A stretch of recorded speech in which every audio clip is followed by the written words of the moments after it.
Hey everybody, welcome back to another episode of Gavinsky's Tutorials. Another month, another BLEASS FX app. They've been seriously pumping them out. Like I said in the last video, no loss of quality. I just love BLEASS apps. What a developer.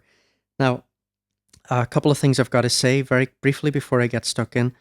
First of all, I've got 5 copies of this to give away to subscribers to the channel. If you're not a subscriber, you can subscribe now, and all the details are in the pinned comment at the top of the YouTube comment section. Second thing, everybody, I survived my recent eye surgery that I mentioned in recent videos. It was pretty damn scary to me. I hate my eyes being touched, never mind having surgical objects stuck into them. But here I am, still alive and well. And everybody, thanks a lot for your messages saying that you were thinking of me, wishing me luck, praying for me or whatever. I really appreciate it. A few people as well sent PayPal donations. Massively appreciate it. One of them was ridiculously huge. No idea if that person would like me to mention them by name, so I'm not going to, but really seriously appreciated.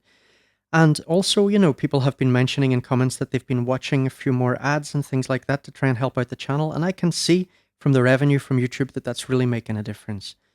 Obviously with a small channel like this, the YouTube revenue is never really going to be anything near equal what the work involved in the channel is like. But definitely it does make a difference. So seriously, everyone, thanks a lot. Now, back to the app. So BLEASS Motion FX, if you watched my videos on BLEASS Motion EQ, or if you watched my video on BLEASS Slow Machine, you'll see some things here that will look very familiar to you in this interface. This is basically sequenced FXs, right? So we can make a loop basically for FX, and this is similar to the way that an app like Looperator by Sugarbytes works, which I also reviewed and which is a very powerful app, but it's also a much more expensive app than this, and it's a lot steeper learning curve if you want to actually go in and do your own things in it. This app is really cheap. It's coming out at $5, but it's going to be available for pre-order for $4. And that's seriously just a bargain. Now, later in the video, I'll talk about some features that I would like to see added here, and I'll kind of give you my general pros and cons of the app, that kind of thing. But the very first thing I want to do is let you hear a few examples, and then I'm going to work you through the interface and show you how it works. Okay, so let's start with some examples. I'm going to start with a little sequence that will be played by Phosphor, and the sequence is being sent in by Atom Piano Roll. And if you haven't watched my video on Atom Piano Roll 2, then seriously, you must watch that. It's going to be easily one of the biggest videos for my channel ever. It's on a kind of hype scale that Gauss was on last year, or Sugarbytes drum computer. If you haven't watched my video on this, absolute must watch and must buy app, no question about it. So I also did a video on drum computer. If you're not familiar with that, check it out. Haven't done Phosphor, unfortunately. Audio Damage didn't seem interested in giving any codes for a giveaway for that, so unfortunately no video for that.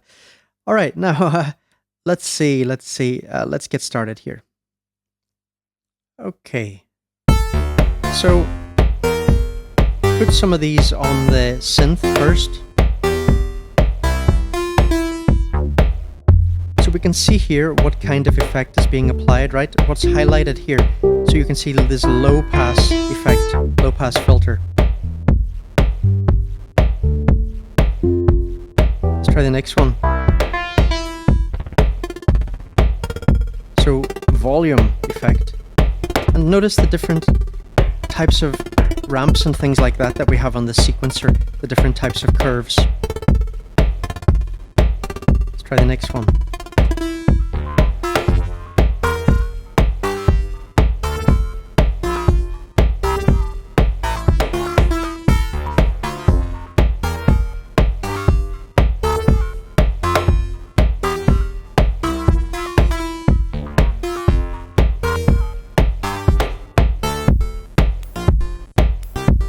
High pass filter.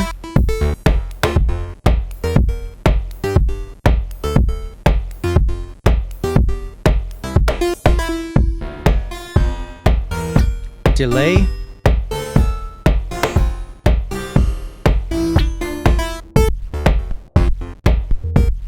low pass filter.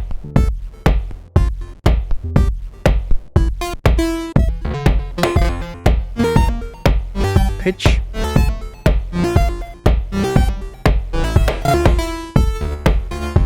Panning.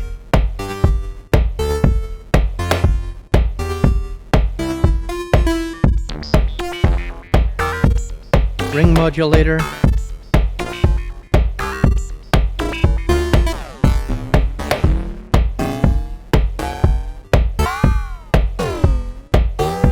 Frequency shifter.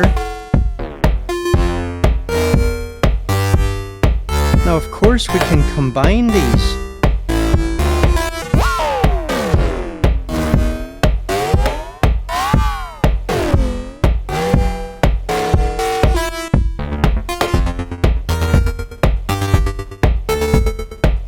Lovely warmth, saturation.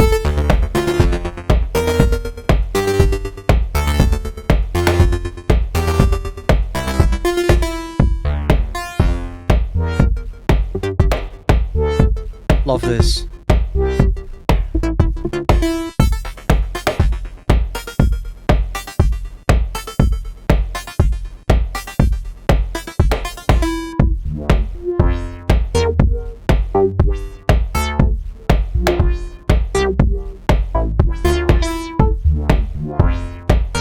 Yoko Pack would love this.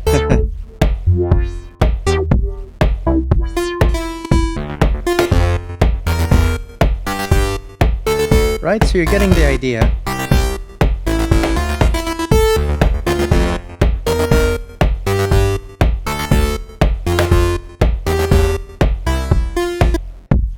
And later we'll listen to those on the drums.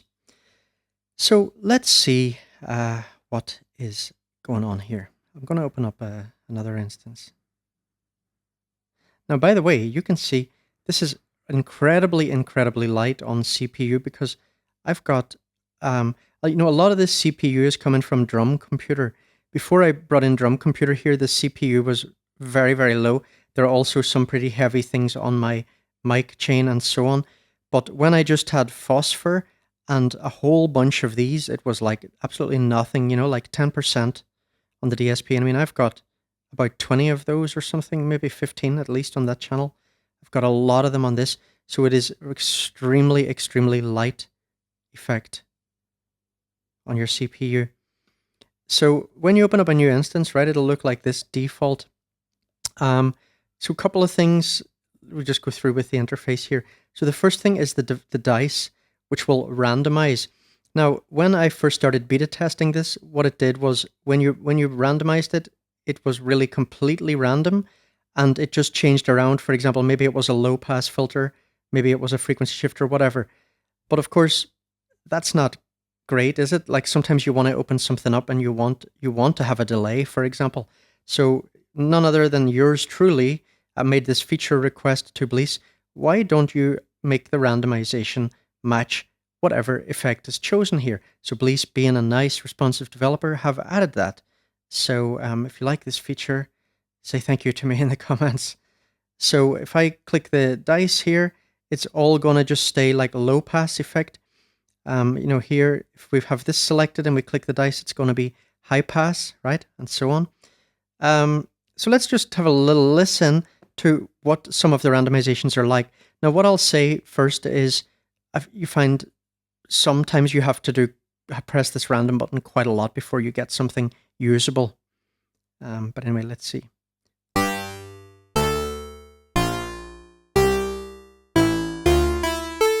I'm going to change to a very obvious one. Let's see, pitch.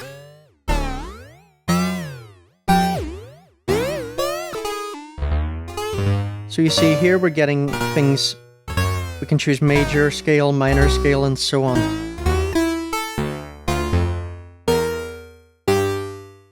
Let's try ring modulator.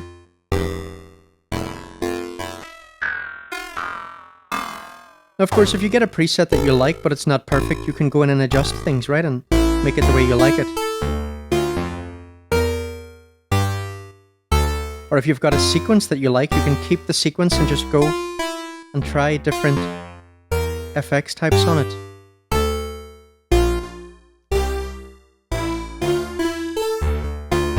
right?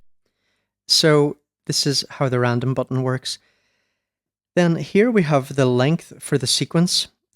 So that goes from 4 to 16. And this is cool because what you can do is, for example, you could open a few instances of these and you could put one effect, let's say a pitch effect, you could put it to a length of 15. You could get another effect and you could put that to a length of 13, 11, whatever.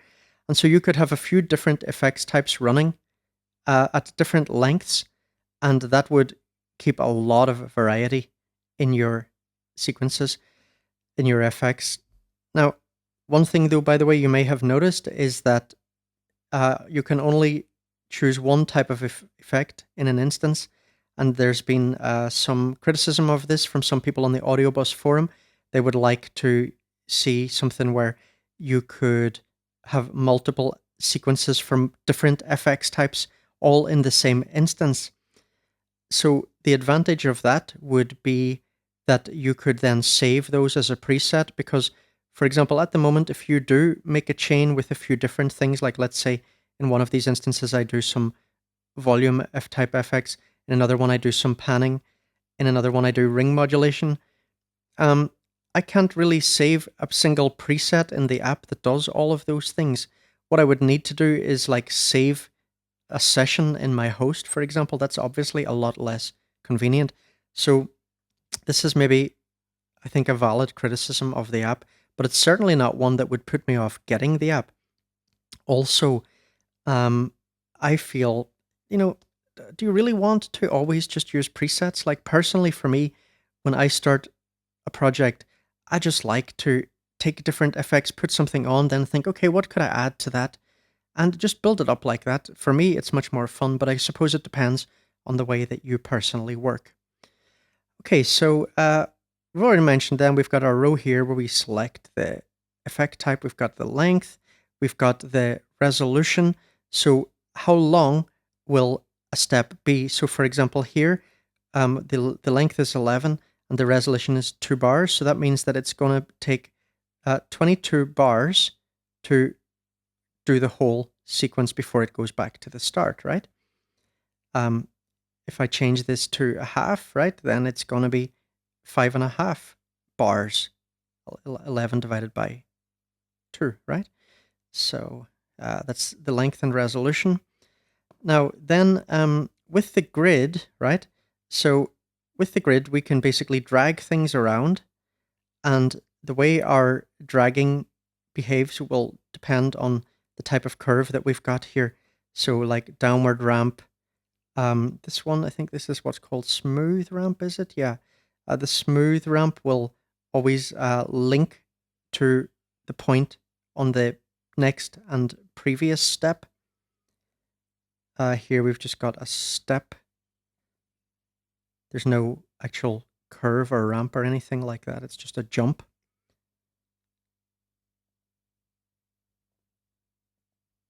Right, so we got a few different things there. And this is important, this snap off. So if you turn snap off and you move things around, you can see that it's moving freely. So let me turn snap off again. So you can see that this I can move this to any value here. But if I have snap on, then basically it's only going to be snap to this default value here. This will be different. Some of these, there are like 3 things, for example. So let me turn on snap on here. So you see, if I just click here, it's going to immediately snap to this value. If I click up here, it's going to snap to that. So that's what this snap is. Then over here, we have some different things that will change depending on the type of effect. So, well, some of them will be, this will always be there, and other ones will change. So we have amount, right? Or the amount of the effect that we're applying. We have then a certain randomness amount, which will allow deviation from the point that we've set here. So if we see this one, for example, this is going to be able to go this much upwards from this value and this much downwards from this value.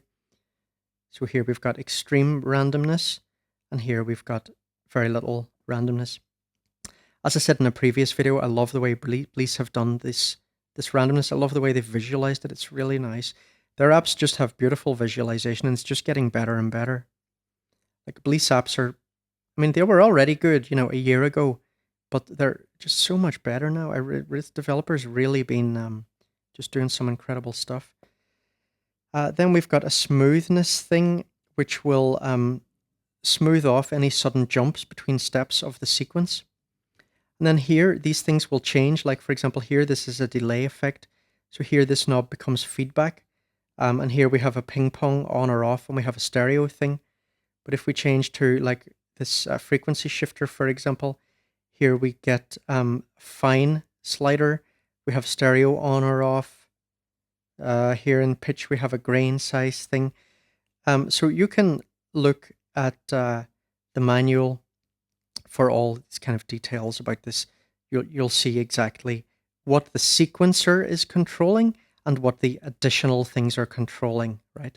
Like, for example, in these effects here, the sequencer is controlling the frequency of the filter, and then here we have a resonance slider. With Bit Crusher, I guess this is changing what? Let's see. Bit Crusher. Okay, the sequencer modulates the rate of the Bit Crusher. Okay, depth controls the depth of the Bit Crusher, right? So that's all there in the manual. I won't, go through every single effect, what the parameters are. It's the kind of thing, anyway, you're just going to experiment with, and it'll sound great. So then we have a dry and wet knob over here, right? So pretty simple FX. Now let's have a little listen to it on the drums. And on drums, don't forget, by the way, BLEASS Slow Machine is such a cool thing to use. And I did a video on that.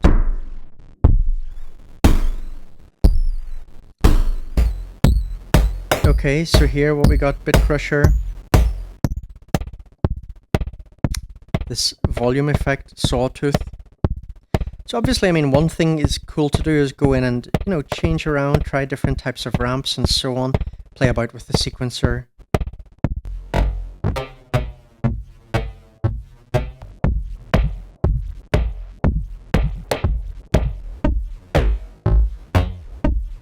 As usual, BLEASS have great presets.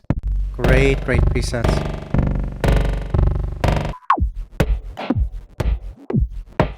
And I love how a lot of their preset names are plays on different song names and things. I like this.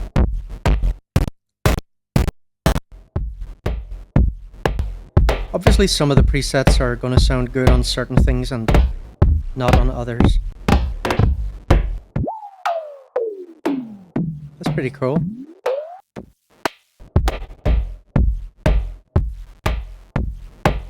I'm just going to go quickly over the ones that don't sound that great. That's great, huh? I'm guessing this is a play on My Moon, My Man. Please tell me in the comments, Vianney from BLEASS, if I'm right about that. Good old classic electro clash song for those of you who are not familiar.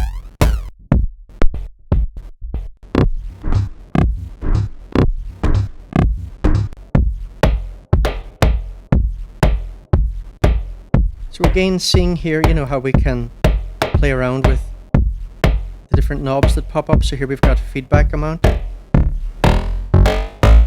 Haha. Right, and we can turn on the ping pong.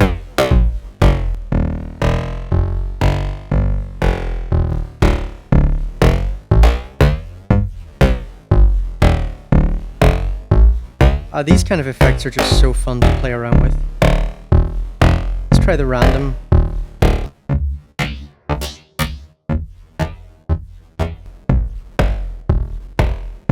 All sounds pretty usable to me.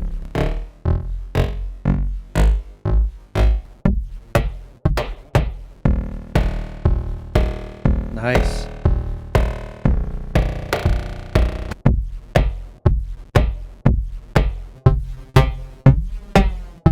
Ah.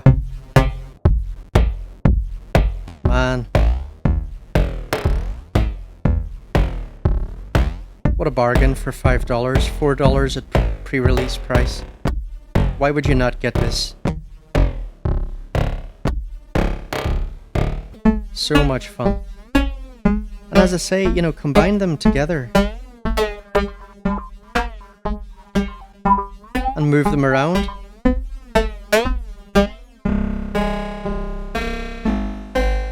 Just go crazy.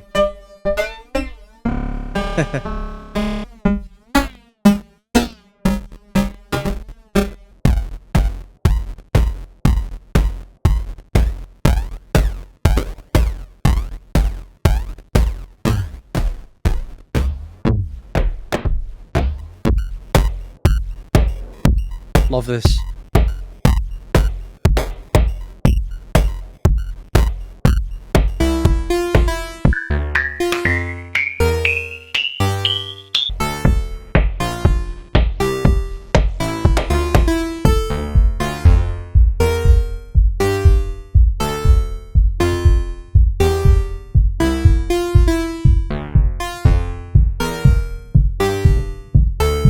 So remember, you can play with the resolution. You want it faster?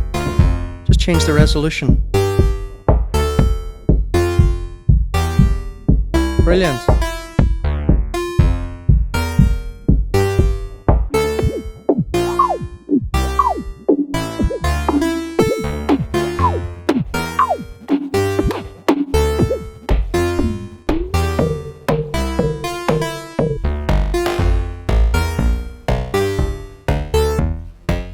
Let's go and play around with a couple of things here.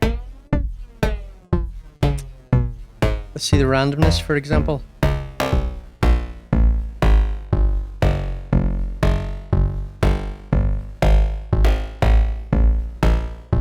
Stereo.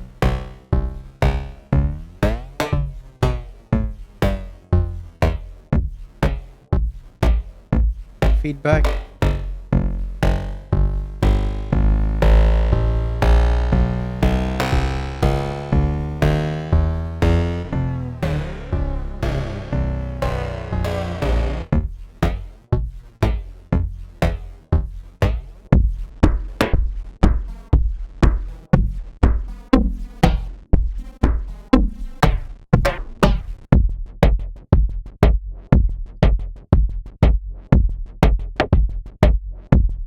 Before we finish up, I'm going to let you hear how cool this can be if you're playing around with drones and things. I'll switch out to a different session. So this is the last section of the video. I'm going to combine letting you hear it on drone and also giving some of my recommendations about how the app could be improved.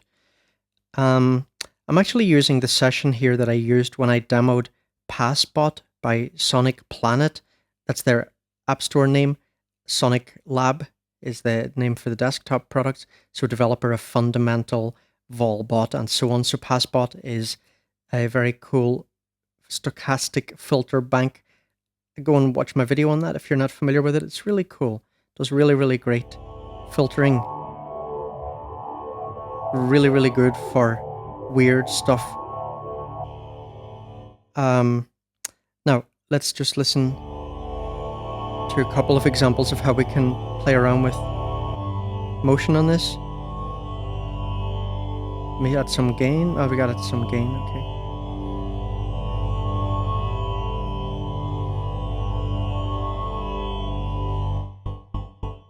Oh yeah, don't forget everyone, you've got to press play before it will do anything, okay? Since this is a sequenced effect. So if you're playing around with this and you think it's not doing anything, it's because you haven't pressed play.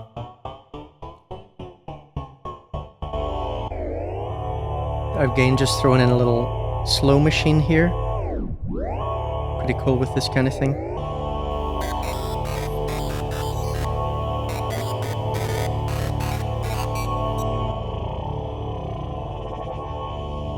And again, we can combine them.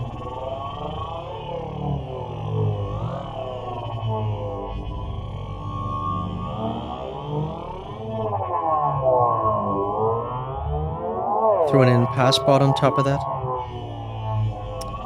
Okay, so I won't go through and demonstrate more of those. You've got the idea. But this is also where I'd like to talk about some ways that I think the app could be improved. So first thing, as I think I mentioned earlier in the video, there has been some criticism that it's a pity that you can't have multiple sequencers doing different FX types in the same instance, because it would be easy to save then a multi-FX preset. At the moment, you can only have one sequence in one instance, and each sequence is only going to modulate one effect type. So the disadvantage of that is that you can't just save that as a preset in your host or whatever. You would actually have to save a track. You'd have to, like an AUM, I would have, if I liked a sequence that I made here, I would have to save that as an AUM session, and then I would need to import it, for example. That's kind of a hassle. So yeah, that's one thing. Then another thing that I would like to say is, if we compare this to, for example, something like Passbot, one of the things that allows Passbot to do really, really cool filtered effects that are brilliant for experimental music and drones and things like that is because it has completely free resolution if you want, and that allows completely smooth changes between rhythms. So, like if I take this, for example, and if we take this type of thing, this would be really cool if I could have a resolution in milliseconds, and I could then just smoothly morph between two different resolutions. But as it is here, I've got to jump, which makes it not that good for this kind of more experimental type of music. So although it sounds good on a drone, you're just not going to be able to use this for evolving ambient soundscapes very well, for example. So I really want to see more resolutions added. I want to see a possibility of a milliseconds resolution. I also want to see different beat resolutions, because at the moment the number of different types of beat resolutions is very limited. So we have 32nd, 16th triplet, 16th, 8th triplet, 8th, and then below that we don't have any more triplets, and there are also no dotted values. So this is very limited in the number of in the different types of beat resolutions that it has. I've passed this on to the developer, and they said they might look at adding more resolutions. They said they think that there's maybe no need for free resolutions, but you can write your opinion in the comment. Like I say, for doing morphing type things, when you're doing experimental music, ambient music, drone music and stuff, this would be much more useful, I think, if it had free values. What else?